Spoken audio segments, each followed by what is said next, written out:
Susie. Hi, Sarah. Are you ready to talk about the challenge? We're back. This is ready. going to be the craziest episode about the challenge ever. Oh my gosh, yes. That's what TJ Susie's does excited. every season. I was just trying to do what he does about every season. This is the hardest final we've ever done. And then you can't see us right now, but we're rubbing our hands together like TJ. Right. Remember my TJ impression at the Inferno 3 party? I know you weren't there, but the Inferno 3 yeah, party. but you've seen the pictures, right? No. Of me basically in drag. Dressed as TJ. Oh, yes, I have. Yes, I have. Yes, I Yeah. have. Thank you. Thank you. Oh, I would have loved to see the persona that came with that outfit. Yeah, because he has mannerisms and you can really do a TJ impression. Yep, sure can. How did you think our part 1 of the challenge went? Did you like it? Did you feel like we did enough? What did you think? I think so, and people seem to love it. People were really excited when we answered their question. Yeah.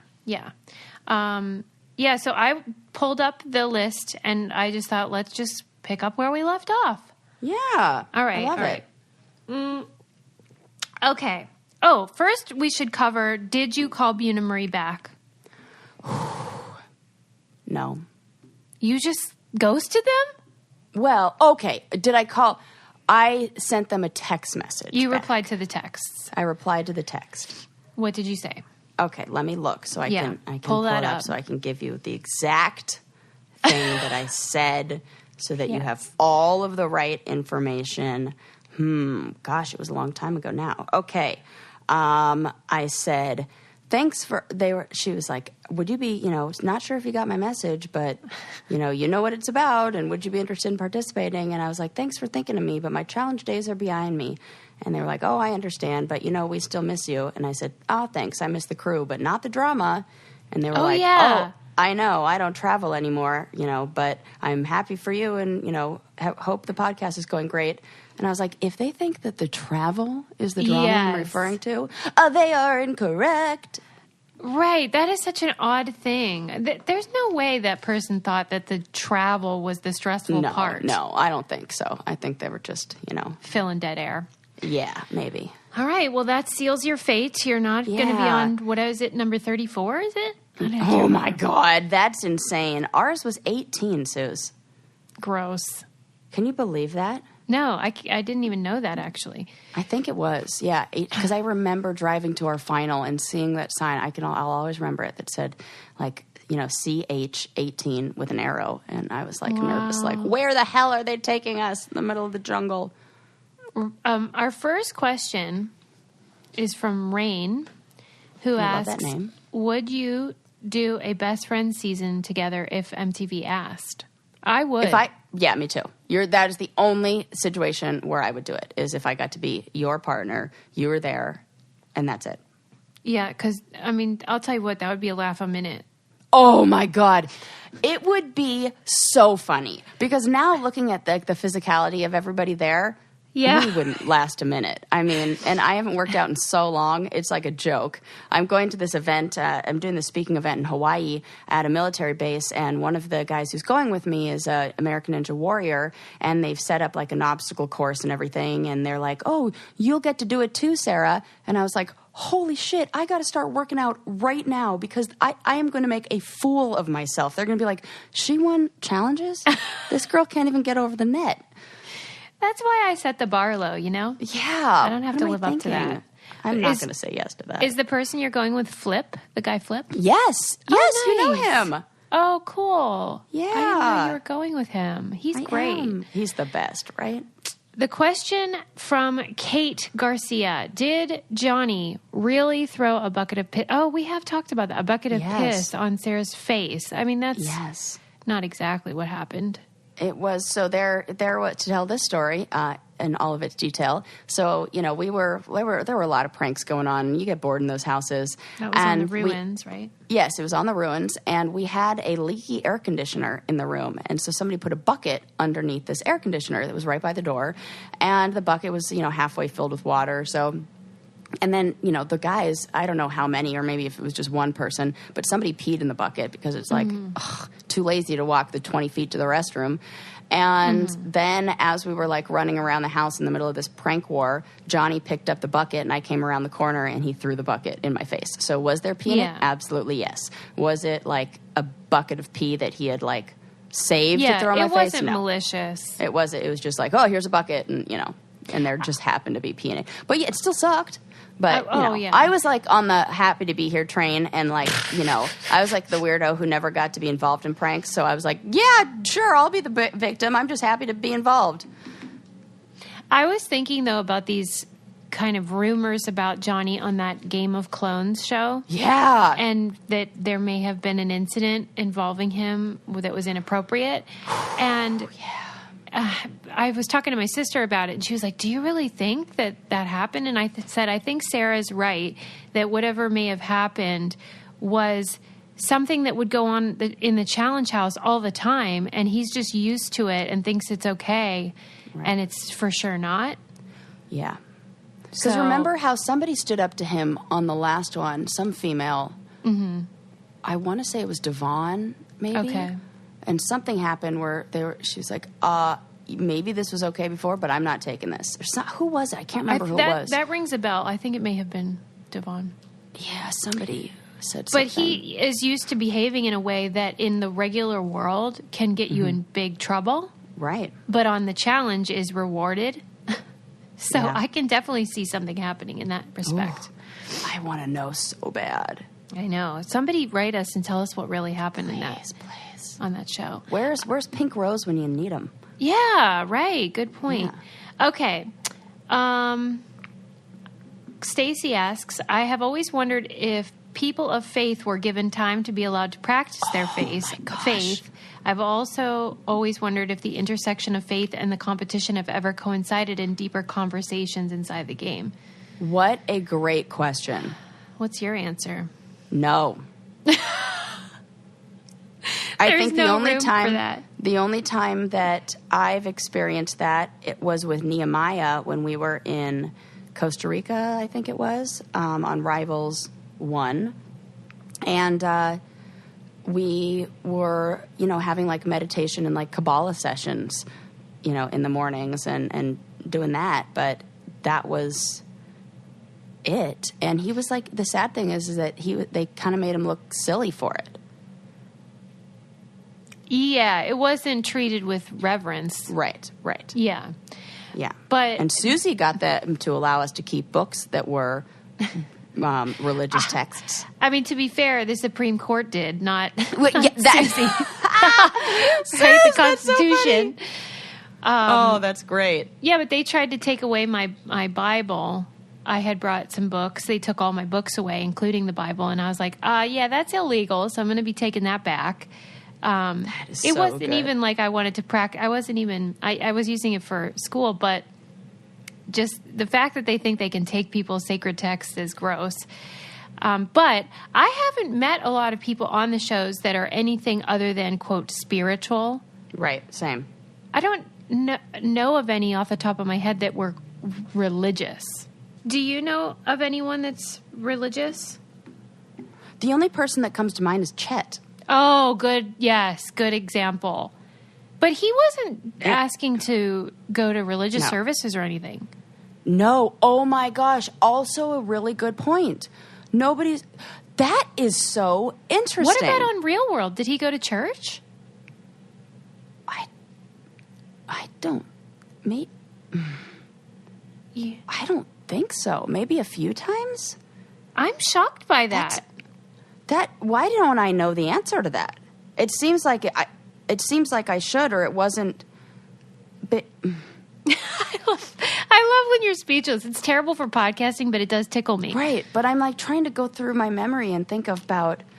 I don't think I remember him making a big point about it, or maybe he did, and I just didn't notice because he didn't talk a lot about it.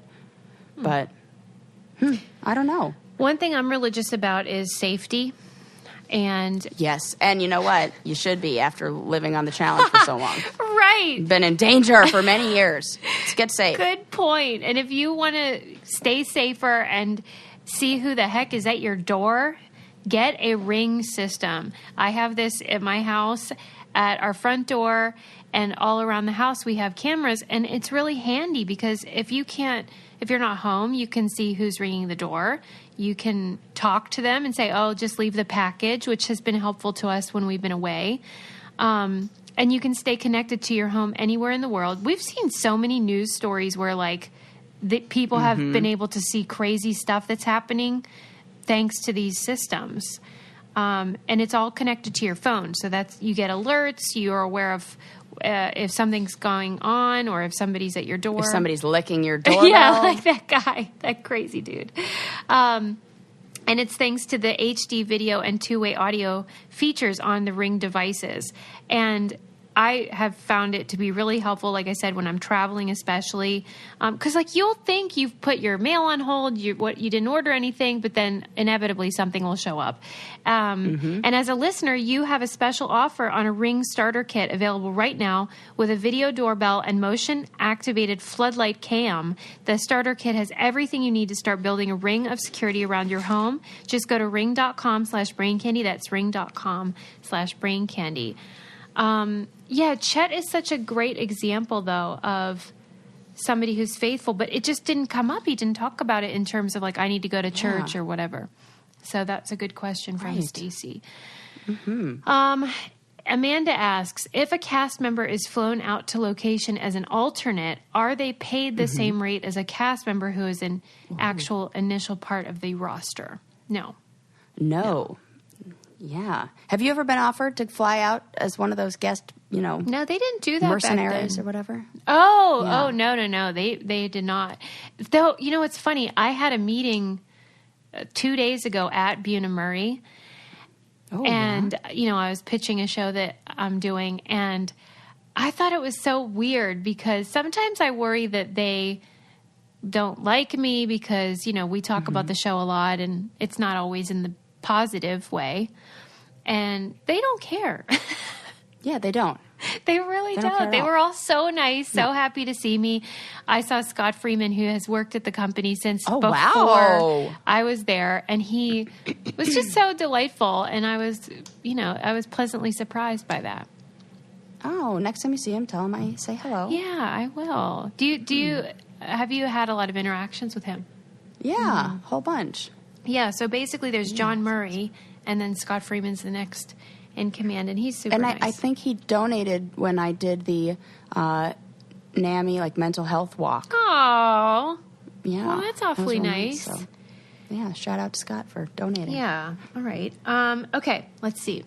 Yeah, to answer Amanda's question, they don't pay the same rate, but if they're paid something, and then if they're brought in, they have a normal pay structure. Yeah, I want to say they offered me like somewhere between $3,000 and $5,000. Oh, to do the mercenary thing? Out there. And that was like, that wasn't an alternate. That was like go for one day and come home. Because they weren't doing the thing where like the mercenary, if you won, you stayed. It was just like a one day thing. Yeah. I'm surprised you didn't do that. That's a nice chunk of change. I think it just was bad timing with school and everything. Yeah, bad timing. Okay, Doug. Because I just really want one of those black uniforms. Let's be real. They're really cute.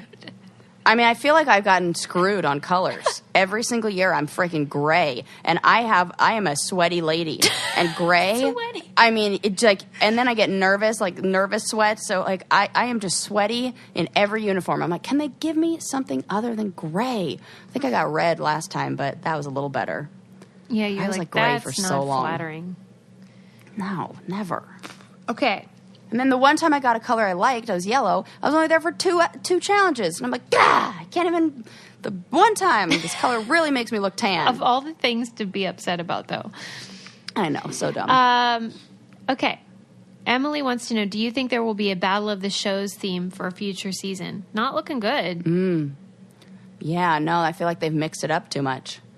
And now it's not even shows because, well, you know what? I take that back. You know how they did Battle of the Seasons and it was 4 people from each season? Yeah.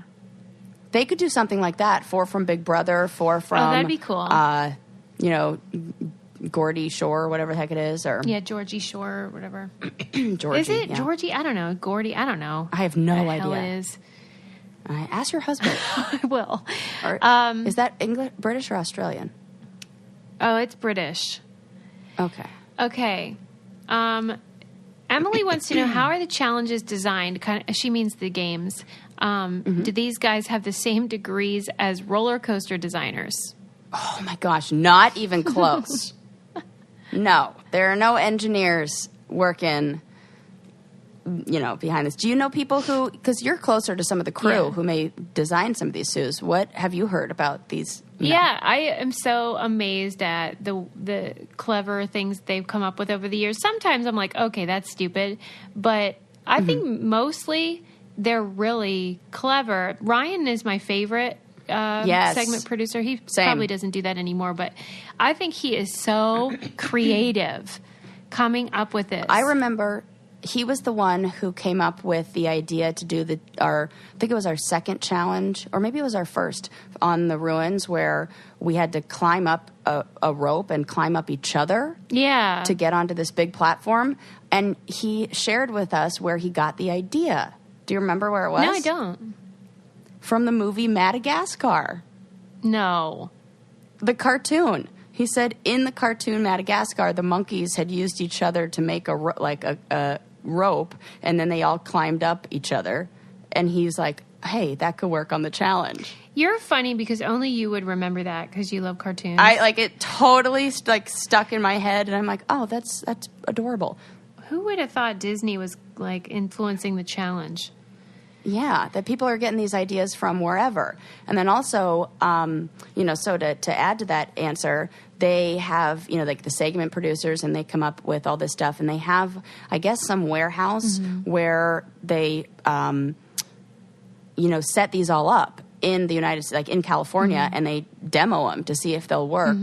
And then they either bring all the materials or create that same setup down wherever we do the challenges. And then they'll hire a stunt team. And the stunt team, the stunt coordinators, they're the real ones who make the magic happen because they do all of the rigging. They set everything up. The guys that they used, I think they're still using the same team, but they were the stunt team who did, what the heck is that movie called, Suze? Mad Max. Yeah. Yeah. And it is Mad Max, right? It is.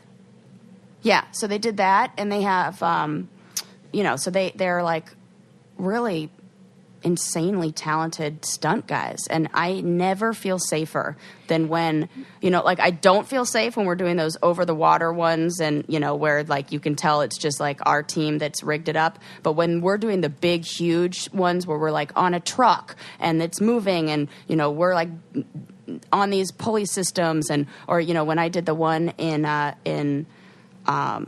where the heck were we? Wherever we were when Argentina? I don't know where I can't even remember. But when we were doing the ropes down the 50-story building at night when it was raining and everything, I wasn't worried for a second because these guys are safety experts.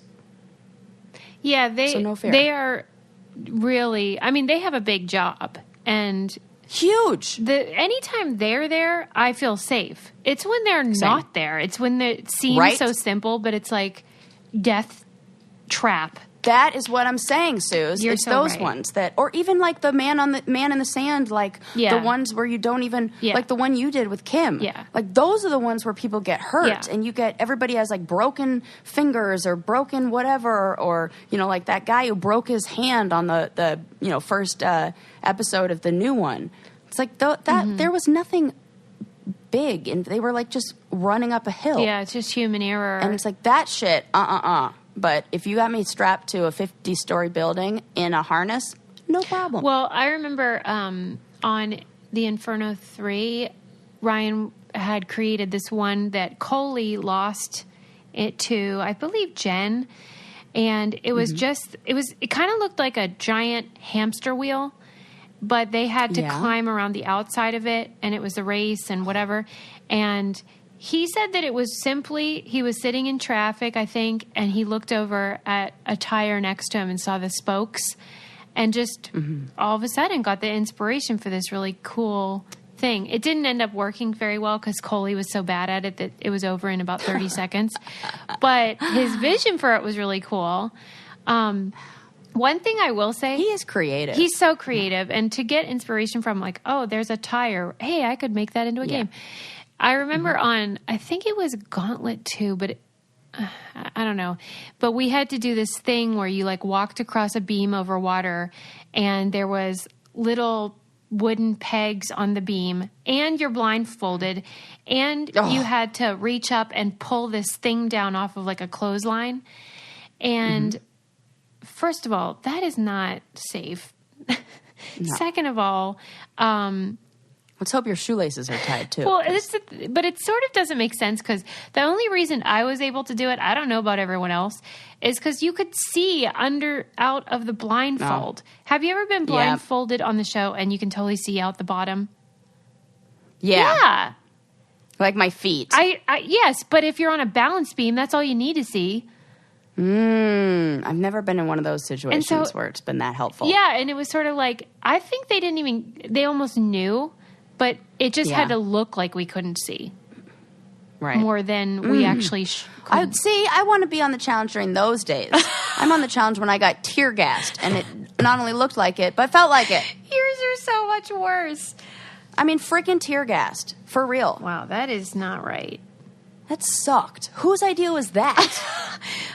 Somebody watched Schindler's List. I want to know whose idea it was to create personalized and customized dog food that makes your dog go nuts. Suze, this was a blessing and a curse for me to discover. Ollie is the food that she's talking about. Tell me why. Because now those little guys will not eat anything else. They love it.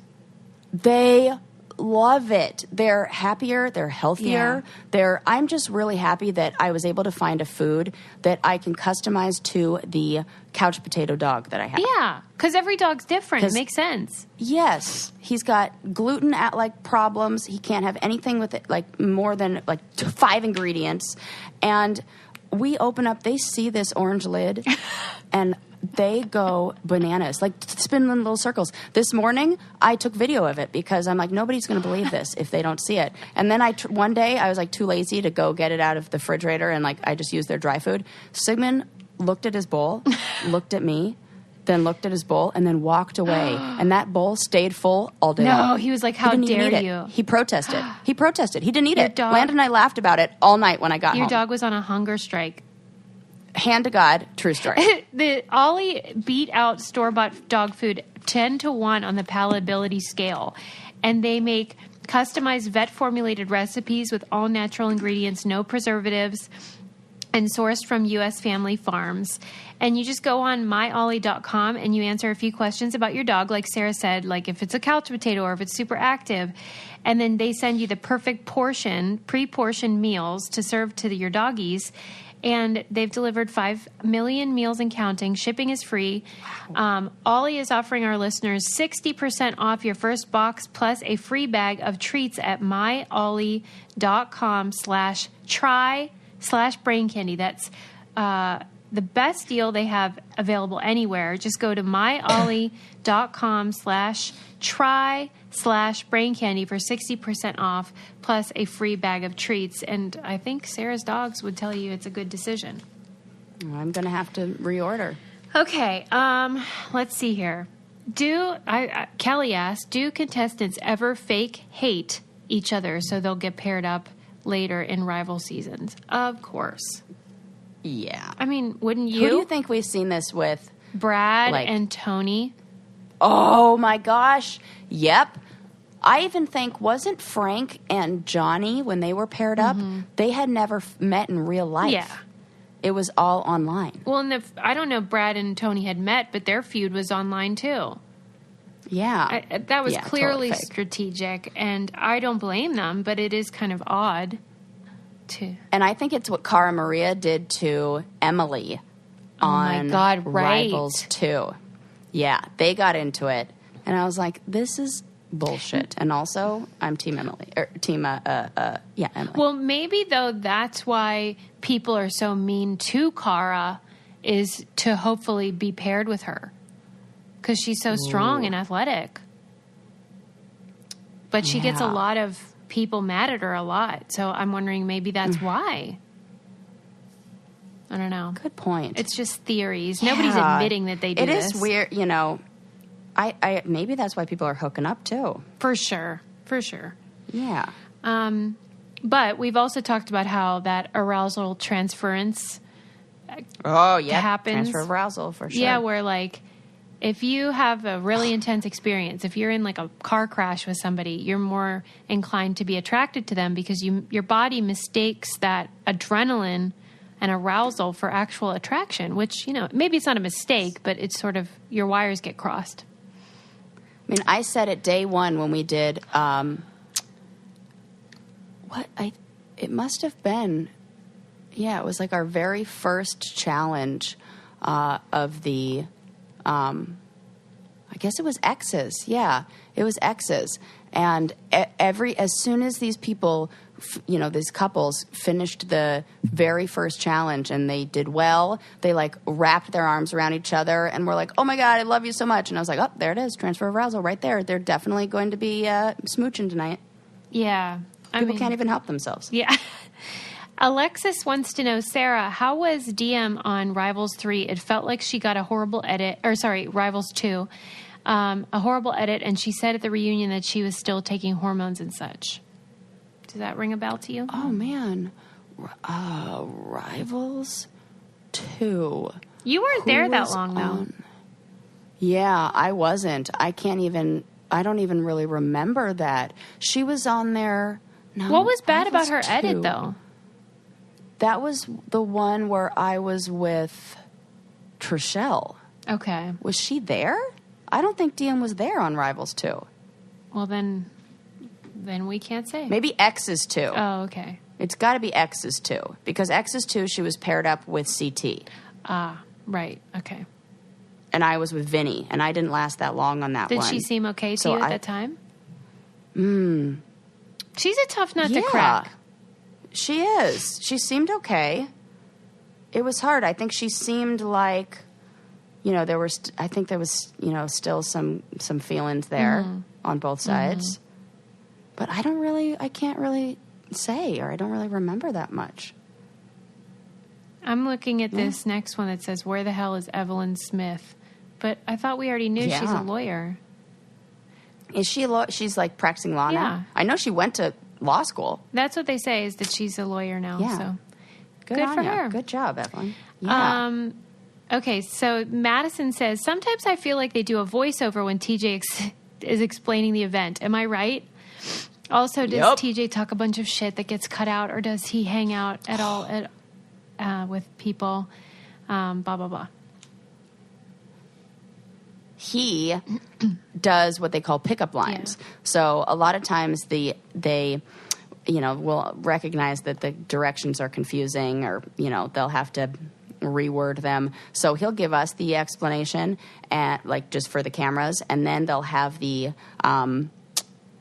segment producer come in and like explain all the rules to us in a very detailed way and like answer any of our questions. And while we're doing that, they take TJ to the side and they have him do like basically like what she said, voiceovers of these lines.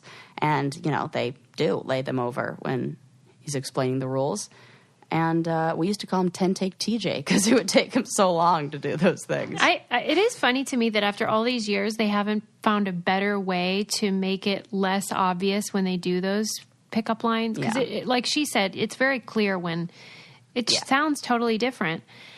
Like his voice changes and Alexis also. But as far as hanging out and all that stuff, I remember on the first challenge when we went to as Thai boxing match. I didn't know the rules of like who we were supposed to hang out with and not supposed to hang out with, and I was just like excited that TJ Lavin was there. I liked him from, you know, the BMX days.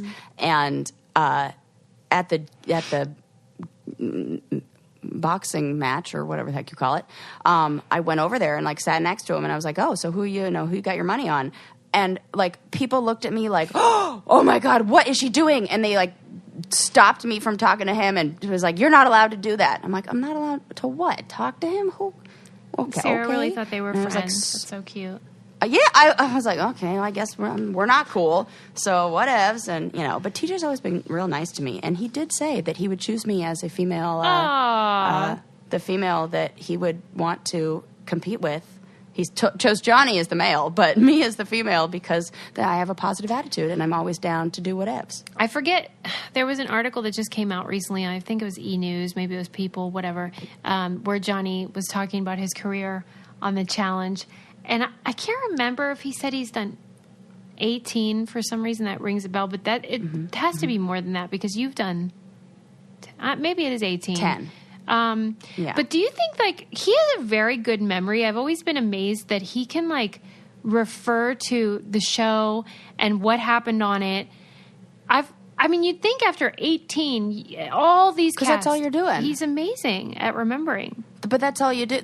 It's the same way taxi drivers in New York know every single street because they're that's their life. That's their life. Or a chess master has every single board and every single play. If this is all you do, I can't keep all that information in there because I'm busy also trying to, get a master's degree and remember what I'm supposed to take on this test. I need to compartmentalize when your entire brain is challenge stuff, then you better remember all these things. I love when I try to give him a little compliment, you're like, because he's a loser. Nope. Yeah. Well, good job. He definitely knows his field. Yeah. In the interview, he said, when he first was on The Real World, he had asked somebody afterwards, do you think I'll go on the challenge? And they were like, I don't know, we'll see. And he's like, now I'm basically the face of the franchise. And my instinct was to roll my eyes and be annoyed, but he's 100% right. Yeah, he is right. He's totally right. But he'll probably, be doing this. He said that he'll be doing it pretty much forever, and he won't be getting married. But if you are getting married, you should use Zola for your registry because they make it so easy to plan your wedding. And here, it's more than just a registry, really. It's a one-stop shop for wedding planning. They have free wedding websites that you can use to create those destinations where your guests can see all the information about your big day. You can do save the dates and invitations. And then they do have the registry where you can choose from all different companies, all these different products. You're not limited to just one place. And they can do group gifts where all these people from your wedding who may not even know each other can pool their money to give you something really special, or subscription services. And you can make those wedding websites where they have a theme and you tell the story of how you met your partner. It's just nice for guests to have a place where they can find out all the information they need. So it's super convenient for you and everyone that's coming to your wedding. So start your free wedding website or registry on Zola. Go to Zola.com. That's ZOLA.com/braincandy. Again, that is Zola, ZOLA.com/braincandy to get started on that free wedding website and registry.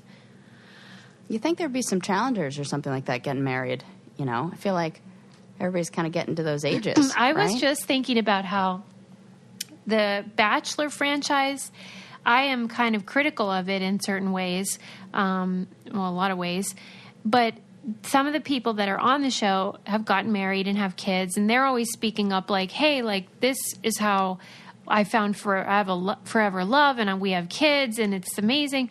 And I was just thinking about how, let's say you work at Dunder Mifflin. Yeah. They have this... The People's Persons paper people? Yes. Dunder Mifflin has a higher success rate of couples than The Bachelor, which is also basically a workplace. Okay, that's funny. The Bachelor is designed, the whole point of it is for people to pair off with someone. God, I feel like those exceptions of hey, we got married and we had a kid, they're not higher a rate than Dunder Mifflin or wherever you work, Right. So that's my argument. That's so true. Because it's... With the exception of where I work, because that's really frowned upon. Is it? Well, you can't have relationships with your clients. Oh, I thought you meant your coworkers. Okay. Oh, well, that maybe. And being in a female-dominated industry, it's slim pickings. Yeah. Okay. Alexis also asked another question, which I liked. And by frowned upon, I mean absolutely forbidden, unethical, and I would never, and forbidden, and I'd lose my license. Just to be clear. Not to, and you're just also so married already. Clear. Yeah, and I'm married. Okay, and that. Have they ever changed the rules of a challenge in the middle because they realized it was too difficult or for whatever reason? Yeah. Yeah, what is your story for that? I cannot think of a time they changed the rules.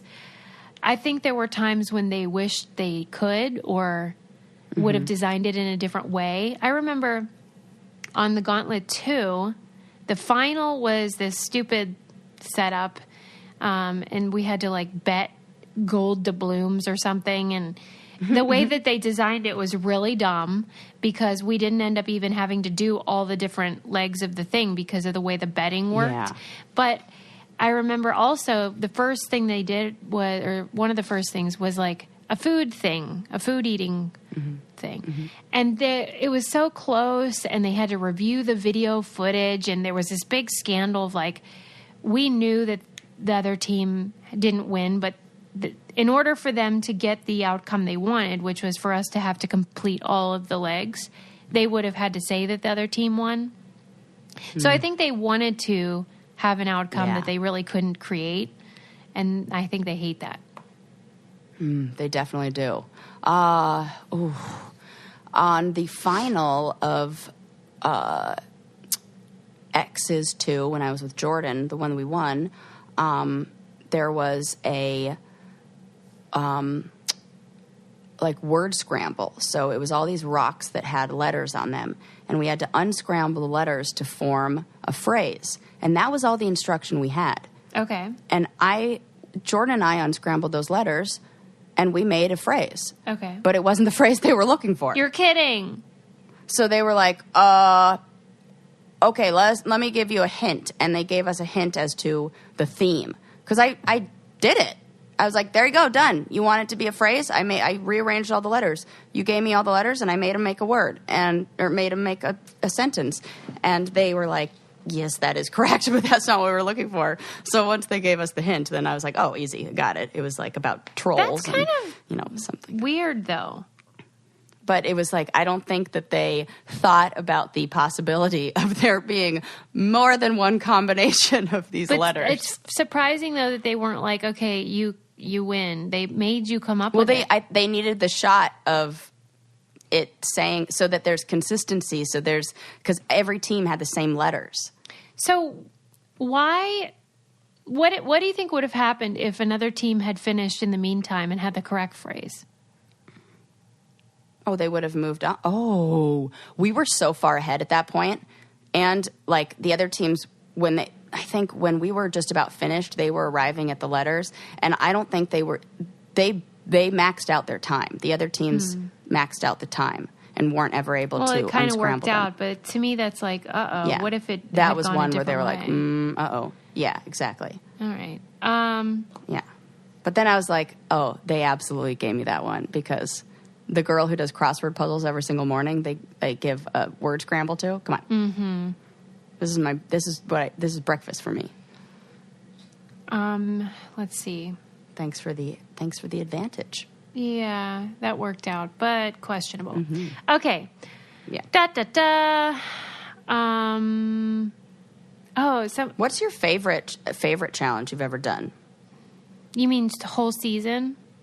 No, like challenge, like actual that was the one thing. on the Inferno 3 in South Africa where we were way, like 1,000 feet off the ground. Was it you and Kenny that were together? It was me and Alton. Oh, you and Alton. Oh. And we had to like get across this beam again. But it was so beautiful, and it just was and we won, and so it felt, when you win, that always adds a special thing to it. Yes, it does. And it was just... And wasn't that one where a lot of people didn't? Yeah, no one else completed it. Yes. Kenny was there, right? Yeah. Okay, I remember him being terrified. You had to wrap yourself up in the rope. Yeah. Oh, Suze, yeah, we had to spin. You were so good at that. I totally remember that. Yeah, that was special, and I felt like it was one of those feelings of like you accomplish something, and you're in this magnificent setting, and it's just gorgeous, and you feel really special. Oh, what about great, you, Suze? For the same kind of reasons, the one that Johnny and I did, the Up All Night challenge, where we just smoked everybody. It was like so fun. Oh, yeah, the memorizing one. things.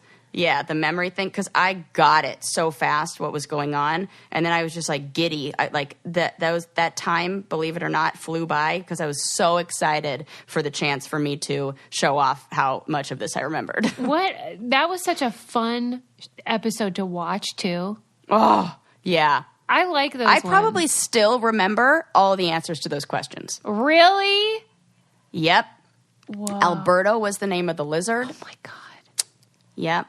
I cannot believe that. I remember everything. They played the song 6 times.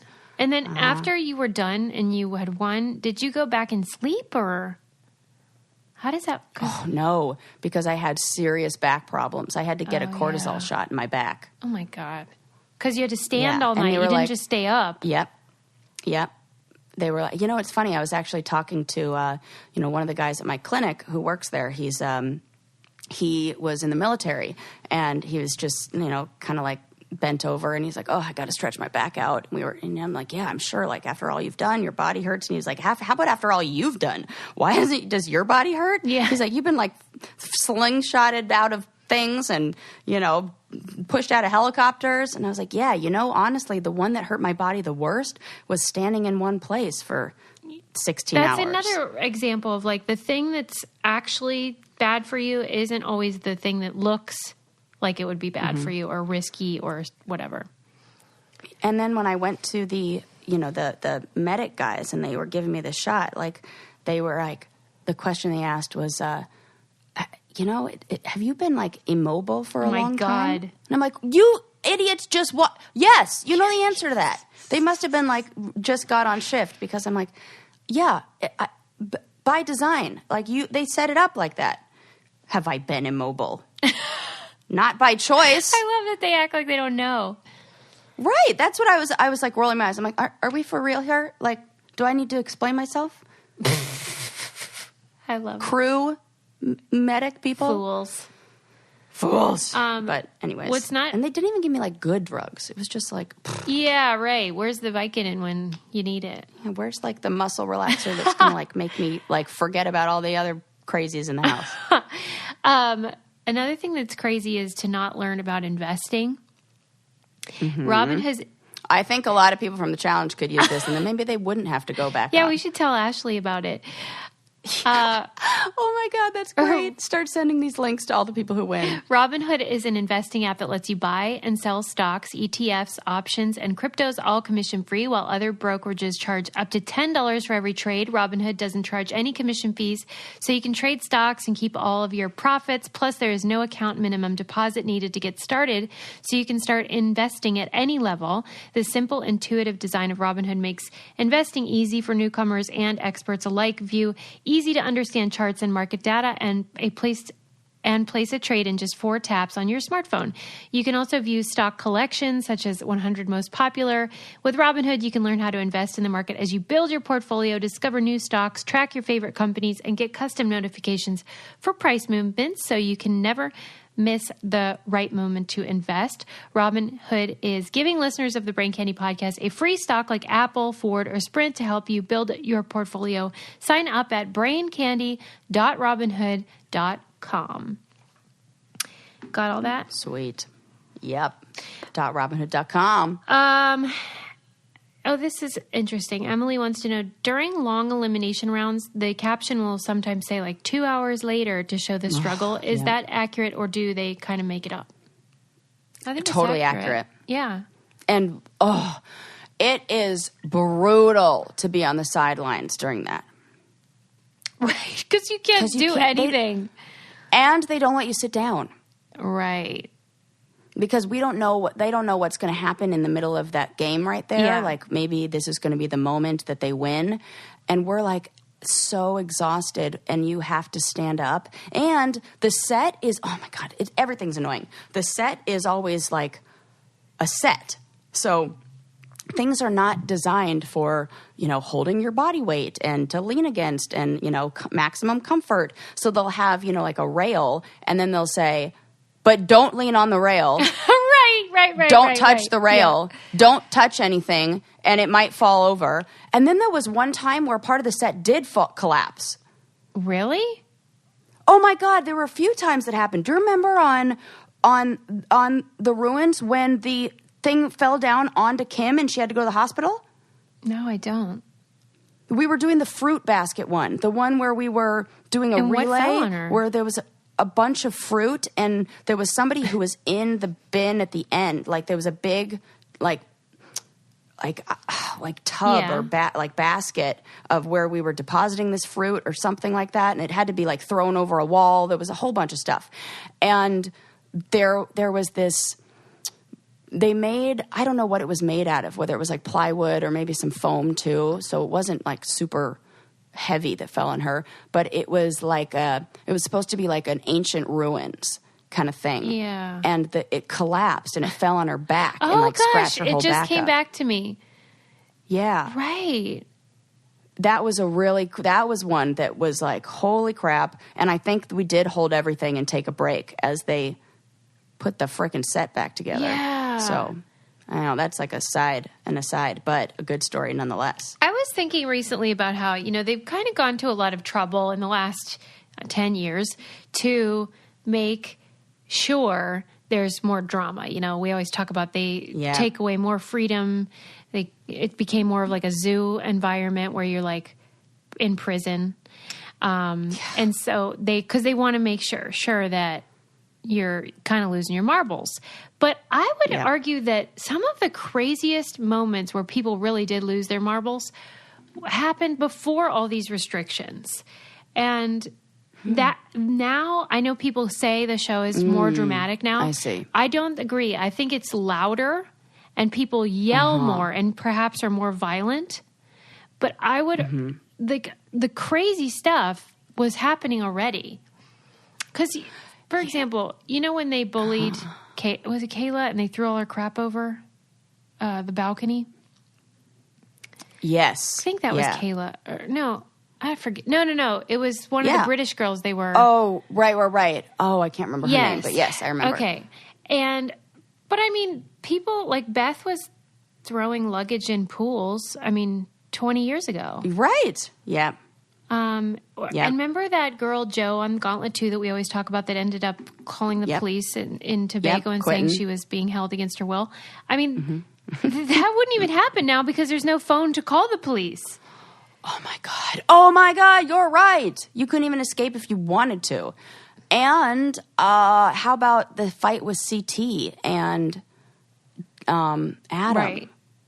That is, that's the most insane one ever, and that was a long time ago. I think people now just they have yell security more. guards, so yes, I think it's louder. I think you're totally right. And also the expectations of the people who are on there, when in the past, like when Jo was on there, it was like, what the hell this is insane. Yes, she seemed like a crazy person. Right. And now and she even sees that environment and goes, holy crap, this is crazy. Yeah. And now we've all just accepted that this is how it is because we've been told by people from past seasons, everybody acts like this is totally normal. Yes, nobody's speaking out about how bizarre this is. And that's why when you have these new people on here, they're like, this isn't for me. Yeah, it's just all normalized now. So I don't know. My supervisor at the clinic has this this thing she calls the red flag theory. How if you were, raised in an environment where there was a lot of craziness and a lot of just, trauma or whatever, just bad stuff, that you your like red flag. The red flags that maybe go off for other people when they're in environments of like, holy shit, this is unacceptable behavior, won't go off for you because it's like normal for you. And I think that's kind of what's happening for people who have done a lot of these challenges. Yeah. Where their red flag, meter or whatever is skewed. Is broken. Yeah. Like the red flags are there, but nobody's thinking that this is... They're like, oh, I guess this is just fine. And then it makes me worried that, like, are you accepting of this kind of behavior in your regular life? Yeah. Does this start to become normalized because this is what you get I argue attention that for? it doesn't, though, because I had a conversation with you one time where I said, when you've been hanging out with the cast on your own time, has anyone ever hit another cast member or anyone else? No. Never. No. Never. I think they're very aware that when they're on a show, that it's a show. Even if the emotions are real, they do not hit each other when there is no reward. So that's such a good point. People are more controlled. Yeah. They might not even be conscious of their choice to not. I think it's that temper tantrum thing again, where the things that you normally, like when you're just overwhelmed, the things that normally you know how to control, you can't. I have a question from Jackie. Yes. On The Bachelor, each contestant is assigned a producer. Is this the same on The Challenge? It is not. I don't know if we're assigned. We're not, but I will say that there are producers who choose to, like, cast members are assigned to specific producers sometimes for the interviews. Yeah, sometimes. And sometimes there are cast members who producers don't really like and don't want to talk to or don't have that much of a connection with. They think the interviews are better when they're with somebody else. You know, sometimes it's like maybe a gender thing, or, you know, it's very obvious that there are certain producers who can elicit more from certain cast members. Yes. The Bachelor is different too, though, because there is a lot of time they are not being filmed because they travel. And so, and let's say I'm going on a one-on-one date with The Bachelor, and that means you have the day off. So the other contestant, Sarah, has the day off. Well, somebody has to babysit her, essentially.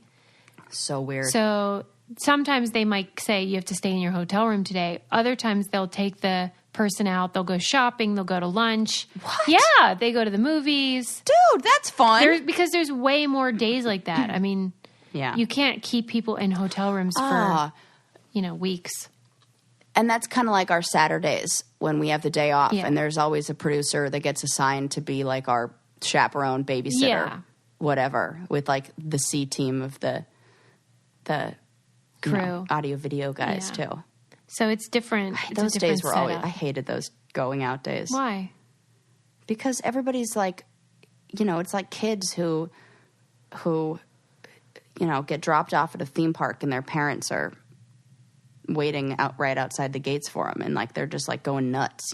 Everybody's like, because you're not allowed to get away with anything, everybody's trying to get away with stuff on those days off. Oh my God, that's why somebody's trying to buy pot, somebody's like drinking too much and buying alcohol and sneaking it in. That's when, oh my God, all this shit happened. I don't know where they were. I think it was in Uruguay. I was not on this challenge, but Tony stole a bottle of liquor and they were going to press charges. Oh my God. Like they had to intervene, and like they had to, I don't remember how it ended, but he had to pay a bunch of money. They were going to like arrest him. Oh my God. They probably just bribed That probably did. They probably did. Randy wants to know, like, does the so house dumb. get cleaned, and what happens when you run out of your own toiletries? Oh gosh. Sarah cleaned our house. Yes, I did. I swear that when I stopped doing challenges, they started hiring cleaning people. Do they have cleaning people now? Now they do. Now they have, when we leave to go to the challenges, somebody cleans the house while we're gone. So I loved coming back from challenges because the house would be clean. It was great. Was it but several times a week they would do that? Yeah, twice. Oh, that's great. Yeah, but I would absolutely be the cleaner of the house.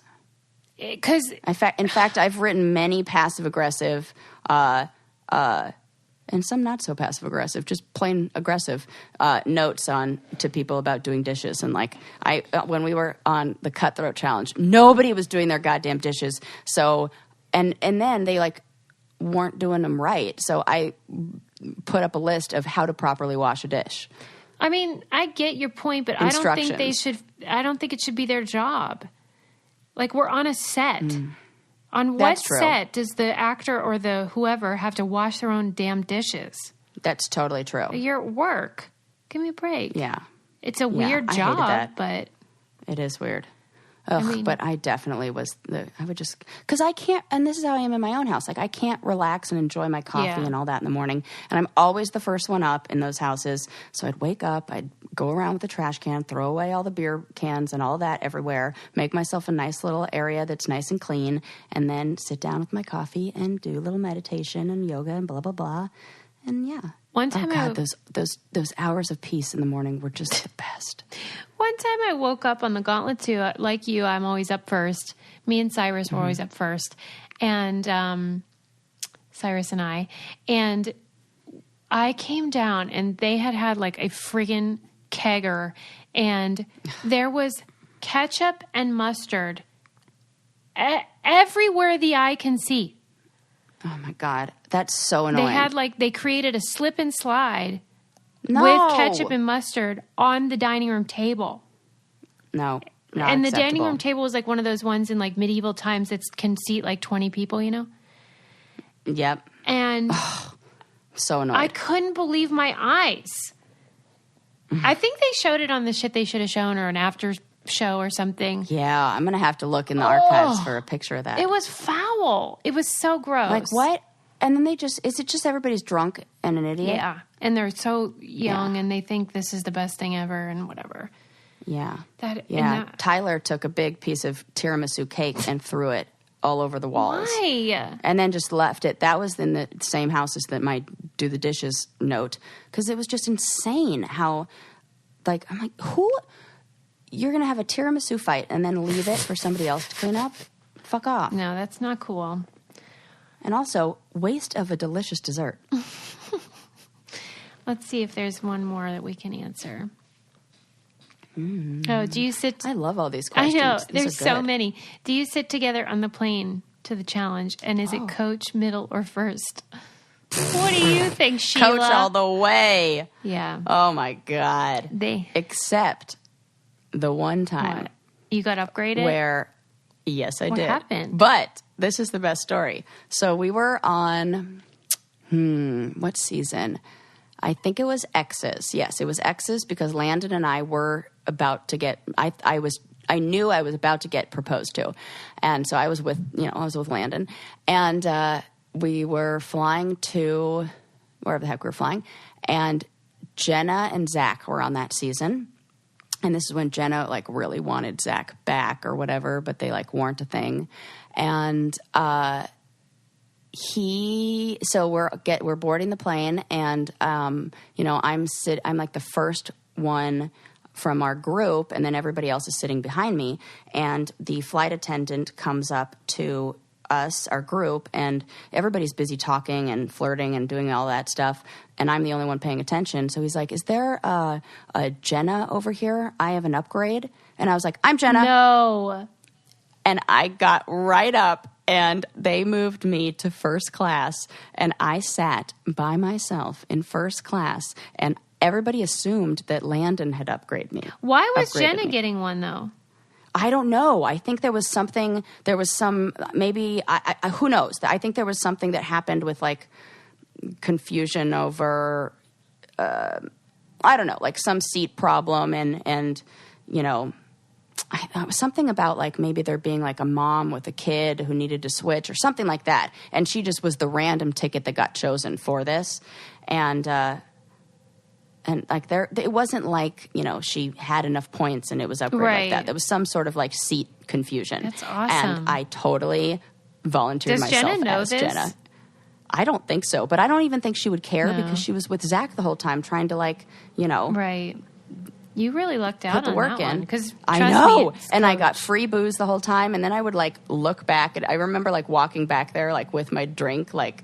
Oh, my God. You're an asshole sometimes. You know what?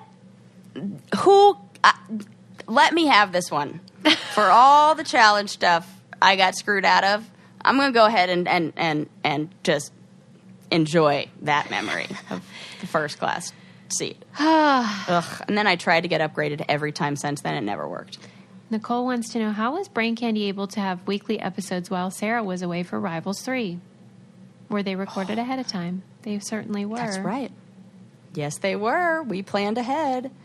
Man, did we plan every single one? We recorded a ton, and so it was able to keep going the whole time I was gone. Well, we only did one episode a week at that time. Oh, that's right. So that helped. Yeah. But you were gone a long time. Yeah, like 6 weeks plus. Yeah. We were so ambitious. And Susie just kept it all up, and you did a great job. I mean, people knew, because I was running your social, too, and people would be like, this is Susie, isn't it? That's so dumb. That was great. And my favorite was calling you, during that. Oh, my God. Oh, my God. And I forgot that you called me during. Yeah, I got to talk to you. Like, I think there were many weeks where I called you rather than my husband. Oh, my God. And I was like, I know you guys are listening. I hate you. Yep. Ellie, this will be the last one. Ellie wants to know, what do you think are the most orchestrated or misrepresented moments on the show, whether a cast member was encouraged to start something, a challenge was rigged, or an incident was portrayed as something on TV but was completely different? What is your... I don't really know. Let me think. Gosh, let me think. I mean, the one that was the most orchestrated... I mean, nothing really comes to my mind. People ask me all the time if the show is scripted. Isn't that crazy? Yeah. Right. And I'm like, no, because you couldn't even do that if you wanted to. Like, people are insane enough to where... We're not that talented. If you scripted this... Yeah, and I can't act for shit, so... That's true. Like, the worst. I can't read a cue card. I'm terrible at that. So, all of this is totally real. And I think as far as being, pushed into something... Sometimes I think some of the catty fights with the girls get a little...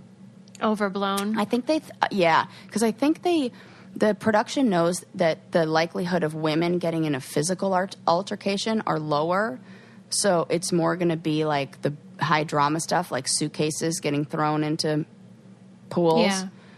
And so I think maybe they push that stuff a little more. And I don't mean like they push them, but in the interviews, they're... asking them kind of lead, what's the word? Something questions, like we're leading questions. Mm-hmm, yeah. Mm-hmm.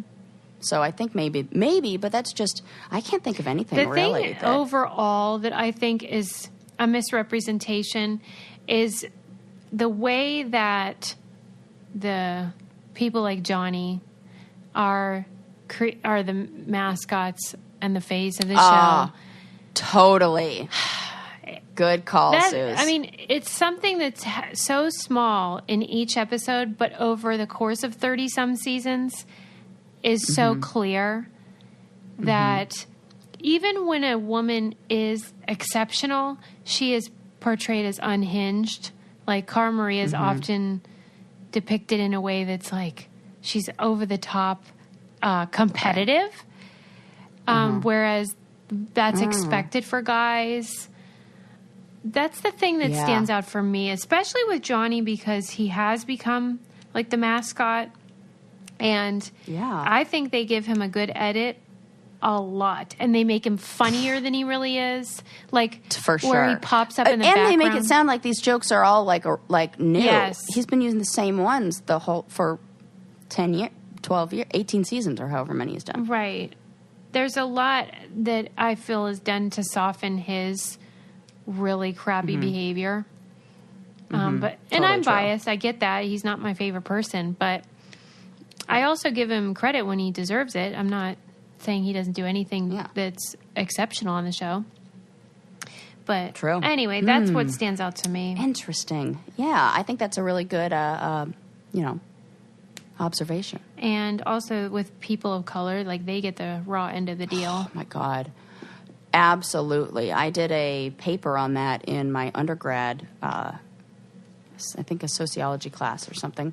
And I interviewed like Cyrus and a few other, just, a range of people, from different backgrounds and all that. And they all said the same thing. They all said that they felt like they got stereotyped, and they felt like the full range of them as a human being wasn't shown, and it was very much like, we want you to be this. Nehemiah said that. Derek from Cancun, who is gay and Latino, and he felt like that too. I noticed it more than ever on Final Reckoning. If you think about it, and I noticed this with like the Challenge Mania awards that we did, where like they did an award for best commentary, and you know it's Marie, Jemmy, Cam, Shane, these people that are either black, a female, gay. They're providing the color and the hilarity and the wit. And then the guys like Tony, it's like best competitor.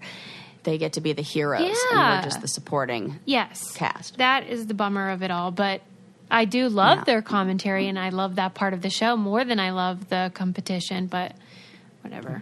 Anyway, that's our part 2. Final thoughts. That's good. I love those questions. Thank you guys so much for submitting all those. Yeah.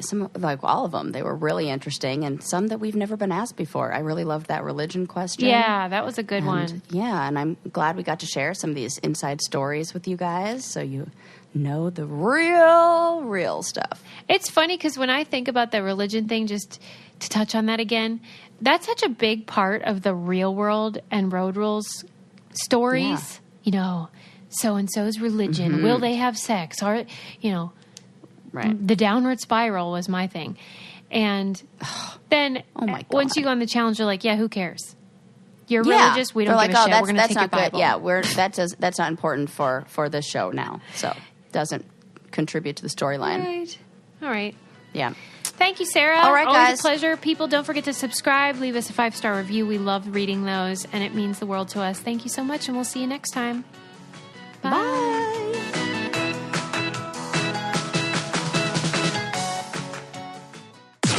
This podcast is brought to you by Wave Podcast Network. Check out all of our shows, including the Brain Candy Podcast, I Don't Get It, Babes and Babies, Coffee Convos, and Let's Talk About It.